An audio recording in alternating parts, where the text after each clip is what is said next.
vouloir reporter les élections.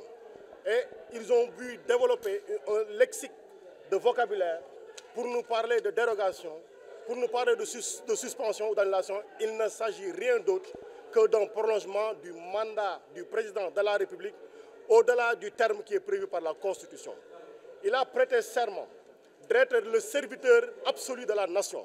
Mais vous avez constaté avec nous qu'il vient lui-même d'organiser un coup d'État constitutionnel. Et aujourd'hui, s'il vous plaît, aujourd'hui, je voudrais porter mes accusations contre lui. Parce que lui, il a acheté la poudre.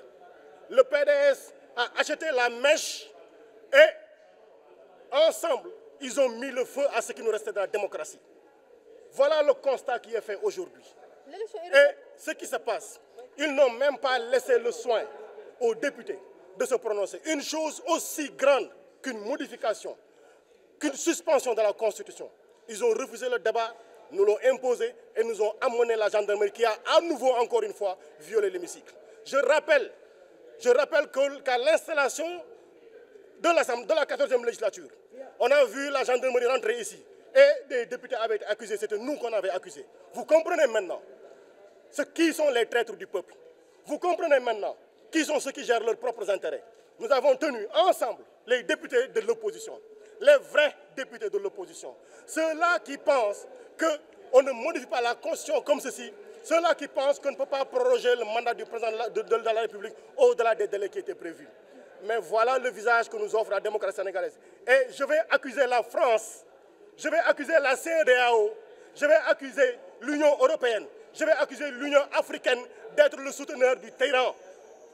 Parce que la communication qu'ils ont sortie, vous avez vu, c'est une communication qui dit le monsieur a suspendu la Constitution. On passe dessus, trouver les accords pour trouver de nouveaux délais pour des élections. Quelle est la différence entre un militaire qui rentre dans un palais, qui fait sortir le président et qui suspend la Constitution? Quelle est la différence entre celui-ci et le président de la République qui suspend la Constitution et qui va au-delà du délai? La CEDEAO est complice, la France est complice, l'Union africaine est complice, l'Union européenne est complice. Je le dis à haute et intelligible voix et c'est notre conviction à nous tous. Ils sont les souteneurs du tyran.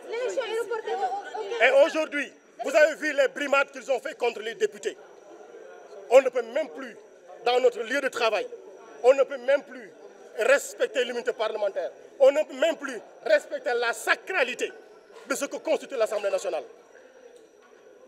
Nous sommes vraiment désolés. Mais la suite... L'élection est reportée au 15 décembre. Quelle est votre réaction? L'élection est reportée au 15 décembre. L'élection est reportée au 15 décembre.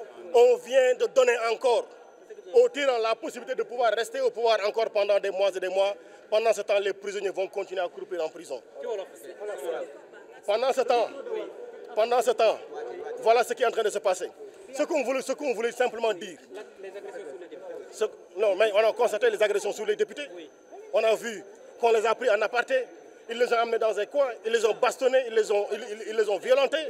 Mais ça, c'est dommage. Ça, c'est dommage.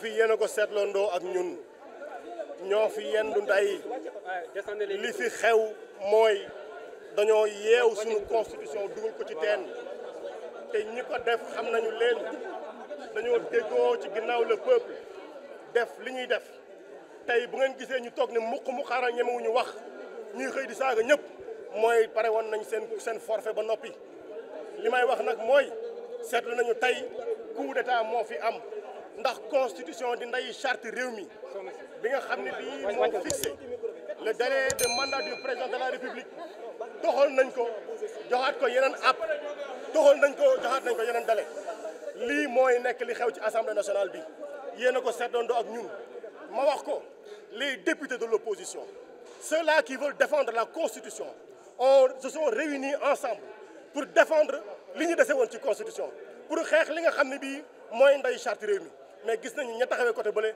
jël nañu constitution xotti nañ ko taal nañ ko sànni nañ ko waaye nañ jàpp ni sénégalais yi nelawuñu gis nañu seen ñi nga xam ne ñoo leen wor gis nañu ñi nga xam ne bii ñooy dox seen intérêt bopp di violer la constitution gis nañ ñi nga xam ne ñoo ko toxal may wax ni lan moo wutale soldat bi nga xamante ni bi dafa sol tenue jël ngànnaay dugg ci palais génn président toxal constitution ak ki toog ci palais bi jaar ci assemblée nationale toxal constitution ñaar yooyu yëpp coup d'état la moo tax may wax ni CEDEAO ñoo jàppale nit ki ñoo jàppale lii ci li fi xew Union africaine ñoo ko jàppale ñoom ñoo jàppale Union européenne ñoo jàppale et la France ñoo ko jàppale parce que dégg nañ ci seen communication waxuñu ni li waa ji def violer constitution la waxuñu ko de dañ ne weesu nañ loolu waxtaan leen ci ngeen jàpp ay dates yu bees pour ngeen dem élection loolu mooy tekki ni ànd nañ ak moom ci la violation ci ni ñu doxalee constitution bi